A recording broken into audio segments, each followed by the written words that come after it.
10월 1일 토요일입니다. 사무엘하 8장 1절로 18절 말씀.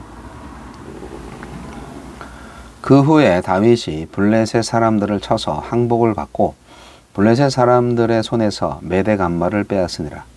다윗이 또 모압을 쳐서 그들로 땅에 엎드리게 하고 줄로 재어 그 2줄 길이의 사람은 죽이고 1줄 길이의 사람은 살리니 모압 사람들이 다윗의 종들이 되어 조공을 드리니라. 르호브의 아들 소바왕 하다데셀이 자기 권세를 회복하려고 유브라데 강으로 갈 때 다윗이 그를 쳐서 그에게서 마병 1700명과 보병 2만 명을 사로잡고 병거 100대의 말만 남기고 다윗이 그 외의 병거의 말은 다 발의 힘줄을 끊었더니 다메섹의 아람 사람들이 소바왕 하다데셀을 도우러 온지라. 다윗이 아람 사람 2만 2천 명을 죽이고 다윗이 다메섹 아람의 수비대를 두매 아람 사람이 다윗의 종이 되어 조공을 바치니라. 다윗이 어디로 가든지 여호와께서 이기게 하시니라. 다윗이 하다데셀의 신복들이 가진 금 방패를 빼앗아 예루살렘으로 가져오고 또 다윗 왕이 하다데셀의 고을 베다와 베로데에서 매우 많은 놋을 빼앗으니라. 하맛 왕 도이가 다윗이 하다데셀의 온 군대를 쳐서 무찔렀다 함을 듣고 도이가 그의 아들 요람을 보내 다윗 왕에게 문안하고 축복하게 하니 이는 하다데셀이 도이와 더불어 전쟁이 있던 터에 다윗이 하다데셀을 쳐서 무찌름이라. 요람이 은그릇과 금그릇과 녹그릇을 가지고 온지라.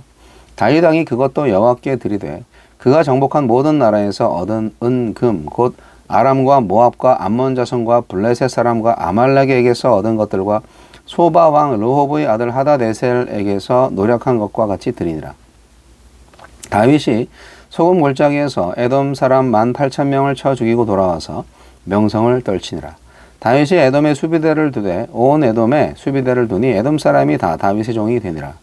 다윗이 어디로 가든지 여호와께서 이기게 하셨더라. 다윗이 온 이스라엘을 다스려 다윗이 모든 백성에게 정의와 공의를 행할세. 스루야의 아들 요압은 군사령관이 되고 아힐룻의 아들 여호사밧은 사관이 되고 아히두베의 아들 사독과 아비아달의 아들 아히멜렉은 제사장이 되고 스라야는 서기관이 되고 여호야다의 아들 브나야는 그렛 사람과 블렛 사람을 관할하고 다윗의 아들들은 대신들이 되니라. 어디로 가든지 다윗 왕조를 견고히 세워주시겠다고 약속하신 하나님은 다윗이 어디로 가든지 이기게 하십니다. 이에 다윗은 나라를 공평과 정의로 다스리며 화답합니다. 하나님은 어떤 분입니까? 다윗이 어디로 가든지 이기게 하셨습니다. 다윗은 그토록 이스라엘을 괴롭히던 블레셋의 항복을 받은 후에 모압, 소바왕, 하다데셀, 아람, 에돔을 물리치며 승전을 거듭했습니다. 이스라엘은 주변 국가들이 조공을 바치는 명실상부한 강대국이 되었습니다. 다윗의 거듭된 승리의 비결은 다윗의 지도력이나 군사력이 아니라 그와 함께 하시는 하나님이었습니다. 다윗이 어디로 가든지 여호와께서 이기게 하셨습니다. 강조점은 이김보다 여호와께 있습니다. 하나님이 아니라 승리에 취할 때 유혹이 찾아옵니다. 문제 가운데 있을 때는 물론이고 문제가 풀려갈 때 더욱 하나님한테 집중합시다. 우리에게 주시는 교훈은 무엇입니까?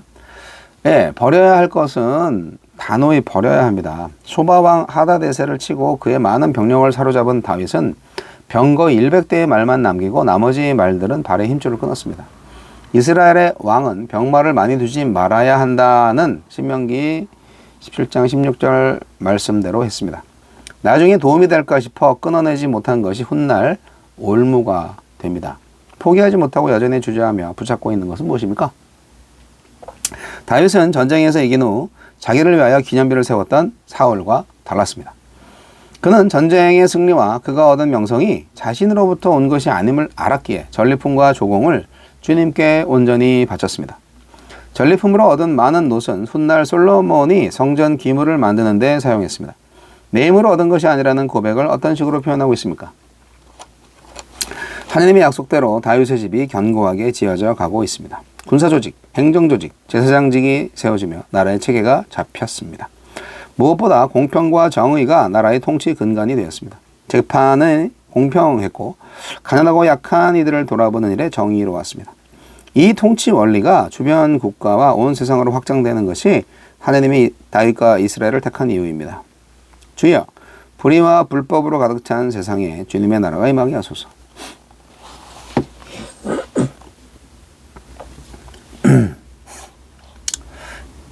하나님께서 함께 하셔서 다윗이 어디로 가든지 전쟁에서 이긴다는 얘기, 그리고 국가의 행정 조직들이 잘 정비된다는 말씀이 오늘 말씀인데,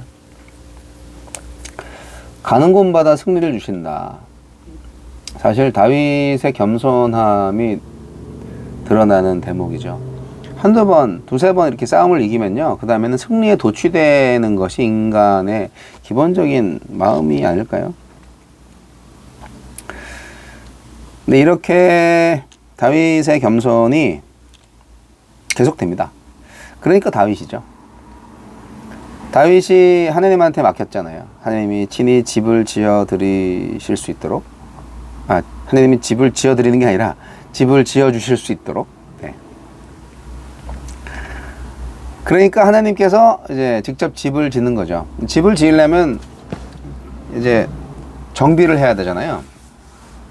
주변 정리를 해야 돼요. 기초를 다져야죠. 근데 온갖 잡스러운 것들을 다 치워야죠. 우리가 새로운 집을 지으려면 싹 깨끗이 정리를 해야 돼요. 이 구약 성서에 나와 있는 이방인들, 이스라엘 백성이 아닌 주변 나라들이나 이방 민족들은 신약 성서 시대를 살고 있는 의뢰들에게 죄를 상징합니다. 그래서 우리가 새로운 인생을 살려면 우리 안에 있는 죄들을 낱낱이 씻어내서 끄집어내서 박살을 내서 없애버려야 됩니다. 그래야 하나님께서 집을 지으실 수가 있는 거예요. 하나님의 집은 거룩과 정결의 집이잖아요. 거룩과 정결이 기본이 되고 그 다음에 사랑이 들어올 수 있는 거 아니겠어요? 거룩하지 않고 정결하지 않은 상태에서 정의와 공평의 주권과 그 통치가 없는 상태에서 사랑이 들어오면 그거는 오염된 사랑이죠. 그것은 죄를 사랑하는 사랑이니까 진정한 사랑이 아니죠. 그래서 사랑의 감정에만 취하지 마시고 그 이전에 하나님의 집, 하나님의 나라의 기초적인 조건들을 생각하셔서 여러분 새로운 집을 지으시기 바랍니다. 다윗은 서쪽의 블레셋과 동쪽의 모압, 북동쪽의 소바와 북쪽의 하맛, 그리고 남쪽의 에돔을 차례차례로 이깁니다. 그리고 그 전리품들을 다윗은 하느님한테 다 바치고 있습니다. 철천지 원수였고 가시같은 블레셋이 아주 대파를 하죠. 그들이 항복하고 그들이 다윗의 종이 되는 모습, 제일 기분이 좋았겠죠. 어떻게 보면은 방어만 하지 않고 절대적으로 공격을 한 거잖아요. 적극적으로 하나님께서 약속하신 땅을 찾는 일을 다윗이 한 겁니다. 그 가나안 지역 전체를 정복을 한 거예요. 그 옛날부터 하나님께서 주신 땅인데 이 싸움하는 거 힘들잖아요. 그러니까 포기한 부분이죠. 그래서 남아있는 잔당들이죠, 어떻게 보면. 근데 그걸 남겨놨더니 사울왕 시대까지도 이스라엘이 이게 그 지역을 평정을 못한 거죠. 다윗이 그것을 해내고 있는 겁니다. 다윗이 한 게 아니라 하나님이 하신 거죠. 어떻게 보면은 다윗이 고백을 하잖아요. 종의 집이 복을 받습니다. 예. 그게 이제 다윗의 기도였죠. 종의 집이 영원히 복을 받게 해달라. 그게 다윗의 기도였고, 그 다윗의 기도대로 하나님이 응답하신 거 아니에요? 성전을 통해서 중앙 집권을 강화해서 나라를 부강하게 하려고 했고, 그것을 통해서 주변 나라들보다 정말 더 강한 나라로 만들려고 했던 다윗의 작전. 다윗이 그거를 과감하게 철회하잖아요. 그리고 하나님이 하실 수 있도록. 사실 그거보다 더 강력한 업적을 남기게 된 거죠. 하나님 덕분에. 어떻게 보면 사실은 하나님이 이렇게 역사하심으로써 이스라엘이 강해진 것이 아니라 이스라엘이 강하신 하나님의 종이 된 것 뿐이에요. 그게 좋은 종, 순종을 잘하는 종이 된 거죠. 하나님은 원래 강하셨으니까. 그랬더니 이 주변의 모든 나라들이 이스라엘한테 조공을 바치는 그런 참 믿기지 않는 일이 벌어지고 있네요. 하나님이 바라시던 나라는 어떤 나라일까요? 정확히 오늘 나와 있어요. 공평과 정의로, 정의와 공의로 다스리는 나라다는 거예요. 주변 나라들은 폭정을 하죠. 인간들을 종 부리듯이 하죠. 왕이 돼서 자신의 권력을 누리죠.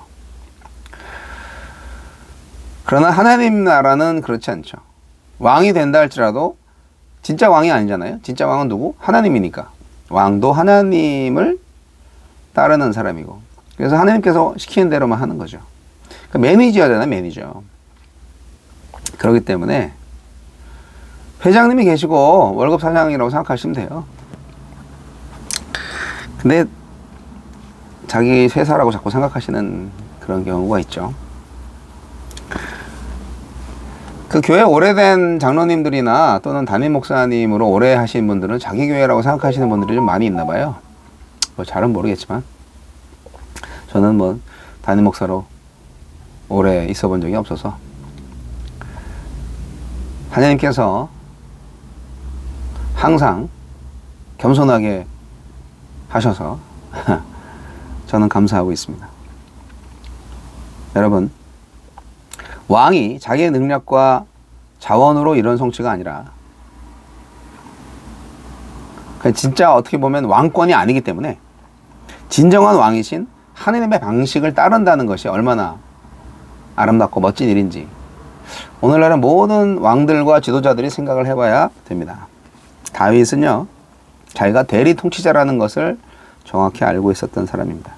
자신의 권한은 위임받은 권한이라는 것을 알고 있었던 사람입니다. 하나님의 자비로운 집짓기, 여기에 다윗이 제대로 반응한 거죠. 강력한 왕이었지만 하나님의 대리자로서 하나님의 통치를 위임받은 사람으로서 국가를 운영했던 다윗. 이런 다윗이 오늘날 정말 필요하지 않겠습니까? 네. 어디로 가든지 승리를 주시는 하나님을 찬양하고요. 그리고 저와 여러분 모두가 다윗처럼 주여 종의 집이 복을 받게 하소서 기도에 응답하시는 하나님을 볼 수 있기를 바랍니다.